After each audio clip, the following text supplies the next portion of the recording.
Hey everybody, my name's Brittany. I started studying the Bible in April of 2017, and when I started, I knew nothing about it. It was a lot of information, very overwhelming, and sometimes even stressful.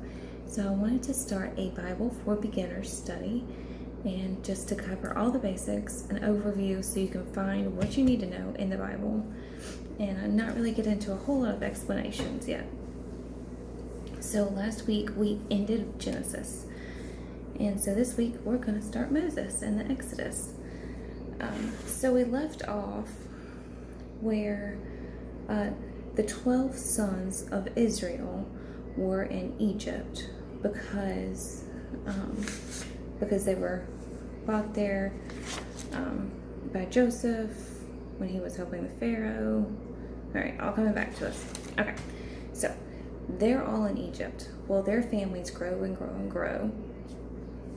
And then it became too many of them for this new Pharaoh, not the one that Joseph works for, but it was generations.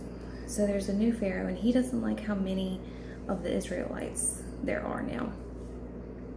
So he took them over and made them all slaves. And to keep their population at a minimum, he ordered all the baby boys to be killed. So this is where Moses comes in. Moses has a very well-known story, probably the most well-known story of the Bible, but he shouldn't have even been alive, because he was born during that time that Pharaoh was killing all the Israelite baby boys. But his mom hid him, and she hid him for 3 months. Now, if you have a baby, you know how hard that is. So after 3 months, she made the little basket that we all know so well, sent him down the river. Now, so everybody knows that. But who found the baby Moses was actually Pharaoh's daughter, who then picked him up, cared for him like he was her own, and raised him. And Moses' sister, Miriam, not the best known woman of the Bible, but very important.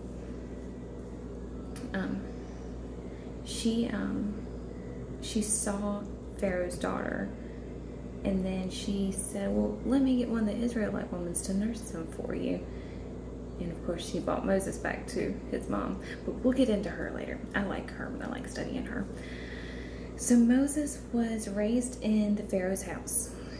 And one day he gets a sign at the burning bush, I'm sure you've heard of, from God, to return to the Pharaoh. So this is after he's left, to return to him and ask him to let the Israelites, his people, go.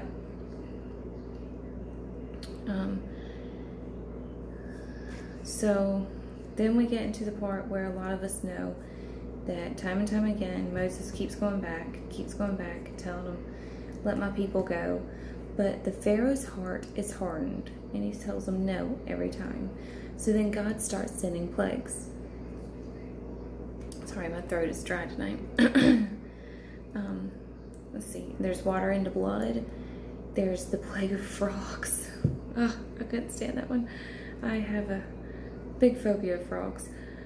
The plague of flies, the plague of where their livestock dies, the boils, which is like the skin sores, hail, which destroys their houses, all of their crops that are left, if there's any left, locusts, which attack all of their crops, and then darkness.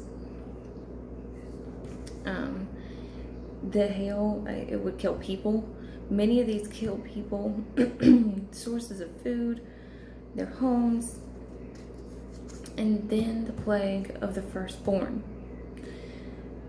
In this, God would take the firstborn male of every family, except the Israelites.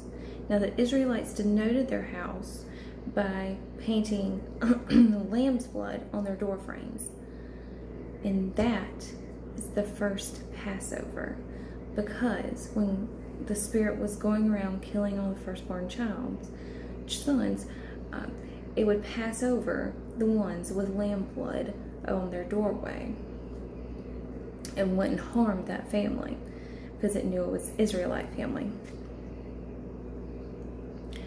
So during this, the Pharaoh's firstborn son was killed. And that's when it clicked. That's when it made him so angry. He told Moses, take your people and go. Just leave. So they did. Moses, his brother Aaron, who you'll learn a lot about, and his sister Miriam, they all took all the Israelites and left. But while the Israelites were on their journey, Pharaoh changed his mind and decided to go after them. And he was like, no, I'm going to make them my slaves again. So, this is the part where they're going, the Israelites are traveling through the desert, and they come to the sea, and they can see Pharaoh and his army behind them, and this is where Moses parts the sea for all the Israelites to go through, and then drowns all of the Pharaoh's army. It's wonderful. If you ever watch it in a movie, the way it's always depicted, always is just like, yeah, it's one of those scenes where it gets your blood pumping, like, haha. So the entire army of Pharaoh was wiped out. And so they're on this trip, and everyone kept questioning Moses because it wasn't easy. It was a desert. It was a hard trip. They were tired, and they didn't understand why it was so difficult, why they didn't just stay there under Pharaoh's reign. And they would complain and question Moses the whole time. And after about 3 months, they finally reached Mount Sinai, which is where the commandments are written. So we've got all these stories I know you guys have heard bits and pieces of, most likely, all kind of coming together now. So next week, we're going to learn about the 10 Commandments and the tabernacle. Now, the tabernacle was basically like the worship, the place of worship. And of course, we know the 10 Commandments. And then that'll be the end of Exodus next week. And it just keeps going for a little while. It's very nice in chronological order. That's how I like stuff. That's how I study stuff and learn it.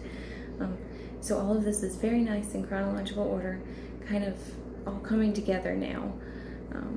When I studied it the first time, I did not get that.